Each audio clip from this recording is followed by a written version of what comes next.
will ask you is that ọmọ ń ká where is your ọmọ child? ń kọ́ One of your child. láti èní As lọ from today, wọ́n máa bí ọ́ they will be wọ́n sì asking máa ní you, ìdáhùn and you have wọ́n máa answers to bí it. ọ́ They will wọ́n sì ask you, máa ní and you have ìdáhùn answers nítorí Olúwa to yóò it. fún ọ ní ọmọ Because ológo the Lord will give you a Olúwa yóò glorious fún ọ ní ọmọ tó ṣe child. fi The Lord will yàgàn give you a Ọlọ́run boastful yóò fún ọ ní child. ọmọ pàtàkì The Lord will give you Ọlọ́run an yóò fún ọ ní important ọmọ tí ó child. di gómìnà God will give you a Ọlọ́run child yóò that fún ọ ní ọmọ become tí ó a di governor. president God will Ọlọ́run give you yóò a fún ọ child ní that ọmọ tó di become a house of president. rep God Ọlọ́run will yóò give fún ọ you ní àwọn ọmọ tí ń gbé orílẹ̀-èdè God lékè will give you a child that receive will your elevate baby the in nation. the name of Jesus. Jesus.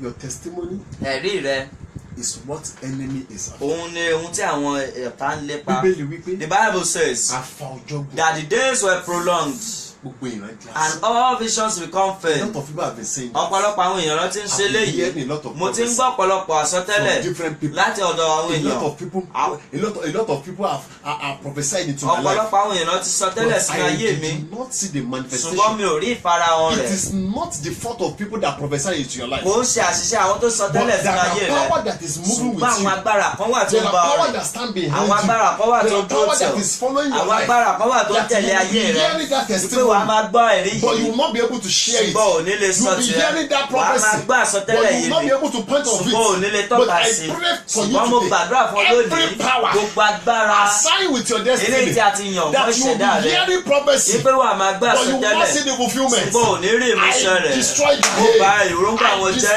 Mo bà èròǹgbà wọn jẹ́. Mo bà èròǹgbà wọn jẹ́. Mo bà èròǹgbà wọn In the jẹ́. name of Ní orúkọ Jesus. Jésù. Testimony Ẹ̀rí is the only thing òun nìkan ṣoṣo. that give age joy. Òun ni ó máa ń fún ọjọ́ orí èèyàn láyọ̀. Testimony, Ọjọ́ orí. it is only thing Ẹ̀rí nìkan that ṣoṣo. give people confidence. Òun ló máa ń fún àwọn èèyàn ní A life ìdánilójú. without Ayé testimony, tí ò bá ti ní ẹ̀rí. it is a life without Ó confidence. jẹ́ ayé tí ò ní A ìdánilójú. life without testimony, Ayé tí ò bá ti ní it ẹ̀rí. is a life without Ó joy. jẹ́ ayé tí ò ní ayọ̀ A nínú. life without Ayé testimony, tí ò bá ti ní it ẹ̀rí. is a life without Ó jẹ́ dominion. ayé tí ò ní Any ìjẹgàba. life without testimony, Ayékáyé tí ò bá ti ní you ẹ̀rí. definitely operate under Irú ẹni power. bẹ́ẹ̀ ó wọ irú ayé bẹ́ẹ̀ ó máa As ṣiṣẹ́ from lábẹ́ today, agbára láti you òní will lọ. not operate under O ò power. ní ṣiṣẹ́ lábẹ́ You will agbára live mọ́. your dominion Wàá life. máa gbé ìgbé ayé You will ìjẹgàba live your rẹ̀. dominion Wàá life. máa gbé ìgbé You ayé will live your ìjẹgàba rẹ̀. dominion life. Wàá máa gbé ìgbé ayé You are ìjẹgàba rẹ̀. created to A dominate. dá ọ láti jẹgàba Any ni. power that stand beside Gbogbo you, agbára tó bá dúró dì ọ́. behind you, Tí wọ́n that dúró said lẹ́gbẹ̀ẹ́ rẹ̀. you will not dominate Tí on wọ́n wí earth, pé ò ní jẹgàba I nínú ayé. destroy their head. Mo bà èròǹgbà wọn In the jẹ́. name of Ní orúkọ Jesus, Jésù. that testimony Ẹ̀rí yẹn that gangan. will give you mouth say Eléyìí tí ò fún ọ ní ẹnu over ọ̀rọ̀. your enemy. Lórí àwọn ọ̀tá Receive rẹ̀. it tonight. Gbà á láṣálẹ̀ Receive it òní. tonight. Gbà á ní Receive àṣálẹ̀ it òní. tonight. Gbà á ní Receive it àṣálẹ̀ òní. tonight. Receive Gbà á it ní tonight. àṣálẹ̀ òní. That testimony Ẹ̀rí yẹn that will gangan. make people know Eléyìí tí ò jẹ́ kí àwọn èèyàn you mọ̀. are serving a living Pé ò ń God. sin Ọlọ́run Today, àyè. Ní òní lónìí. receive it. Gbà á. Receive it. Gbà á. Receive it. Gbà á. Receive it. Gbà á. Receive it. Gbà á. Receive it. Gbà á. In the name Ní of orúkọ Jesus. Jésù. So your testimony, Ẹ̀rí rẹ. it is your confidence. Òun ni ìdánilójú rẹ. A confidence Ìdánilójú. that you have in Eléyìí God. tí o ní nínú Ọlọ́run. A confidence Ìdánilójú. that you have in God. Eléyìí tó ní nínú Ọlọ́run. Your testimony, Ẹ̀rí rẹ. it is only thing that can make you to be a Òun ni witness nǹkan of ṣoṣo God. tó lè jẹ́ kó jẹ́ aṣojú Ọlọ́run. A witness of God. Láti jẹ́rìí Ọlọ́run. Ye are my witness. Èwo ẹ̀yin ni ẹlẹ́rìí mi. Says the Lord. Ni Olúwa To wí. be a witness of Láti God, jẹ́ ẹlẹ́rìí Ọlọ́run. you must be growing in O testimony. gbọ́dọ̀ máa dàgbà nínú You must ẹ̀rí. be growing in O gbọ́dọ̀ máa testimony. dàgbà If nínú you are ẹ̀rí. not growing in Tí o bá testimony, dàgbà nínú there's ẹ̀rí. no how you can witness Kò sí bí God. o ṣe lè jẹ́ ẹlẹ́rìí Why? Ọlọ́run. Kí ló dé? Your God is a great God. Ọlọ́run rẹ jẹ́ Ọlọ́run So ńlá. by being great on Nígbà earth, tí o bá dágbára nínú ayé simply mean you witness yìí, God. ó túmọ̀ sí pé o ń jẹ́rìí sí simply Ọlọ́run. mean you witness Ó God. túmọ̀ sí pé o ń jẹ́rìí Your God Ọlọ́run. is a rich God. Ọlọ́run rẹ jẹ́ Ọlọ́run For being ọlọ́rọ̀. rich on earth, Láti jẹ́ ọlọ́rọ̀ nínú ayé simply mean yìí. you witness God. Eléyìí túmọ̀ sí pé o ń jẹ́rìí Your God is Ọlọ́run. a earthly God. Ọlọ́run rẹ jẹ́ Ọlọ́run tó ní ìlera a pípé. sound head. Nínú ìlera pípé. Simply Ó túmọ̀ sí pé you witness God. o ń jẹ́rìí Ọlọ́run rẹ. Gbogbo fi lè jẹ́ aṣojú Every Ọlọ́run. of those things that you can use to be a Gbogbo fi lè representative of jẹ́rìí God. Ọlọ́run. Every of those things that you can use to witness Gbogbo fi lè jẹ́rìí God. wàhálà ayọ̀ Ọlọ́run. Every of those things that you can Eléyìí use tí to ayé ti witness gbá mú. God. That the world has Mo got to jáde know gẹ́gẹ́ of. bí I aṣojú come Ọlọ́run. back as an ambassador of the Almighty God Ní àṣálẹ́ tonight. yìí, mo gbà fún ọ. I collect them Bóyá back máa for you. gbà á. Receive it Bóyá máa back. gbà á. Receive them Bóyá back. máa gbà á. Receive them Bóyá máa back. gbà á. Receive them Bóyá máa back. gbà á. Receive them Bóyá máa back. gbà á. Receive them Bóyá máa back. gbà á. Receive them back. In the Ní orúkọ name, Jésù. receive your Gba testimony. ẹ̀rí rẹ. So your testimony, Ẹ̀rí rẹ. it is the only thing Òun ni nǹkan ṣoṣo. that can make you to witness Eléyìí tó God lè jẹ́ kó jẹ́ ẹlẹ́rìí Ọlọ́run on earth. nínú ayé. Ẹ̀yin ni ẹlẹ́rìí. You are my witness. The day I read that passage, Ọjọ́ tí mo ka ẹsẹ̀ ọ̀rọ̀ Ọlọ́run. ẹ̀yin ni ẹlẹ́rìí. You are my witness. So my God is rich. Ọlọ́run mi jẹ́ Ọlọ́run ọlọ́rọ̀. Simply mean Eléyìí túmọ̀ sí I pé was rich. èmi náà gbọ́dọ̀ ní My ọrọ̀. God is a great God. Ọlọ́run mi jẹ́ Ọlọ́run ńlá. Simply mean Eléyìí túmọ̀ I sí must pé be great on èmi earth. náà gbọ́dọ̀ tóbi My ní God ayé is yìí. earthly. Ọlọ́run yìí jẹ́ Ọlọ́run So I must alálàáfíà. have a sound Èmi earth. náà gbọ́dọ̀ ní ìlera So pípé. who do you resemble Ta ni ó jọ? with poverty? Pẹ̀lú òṣì. May I ask you? Tí mo lè bí Who ọ́. do you resemble Ta ni ó jọ? with sickness? Pẹ̀lú àìsàn. With sickness. Pẹ̀lú àìsàn. With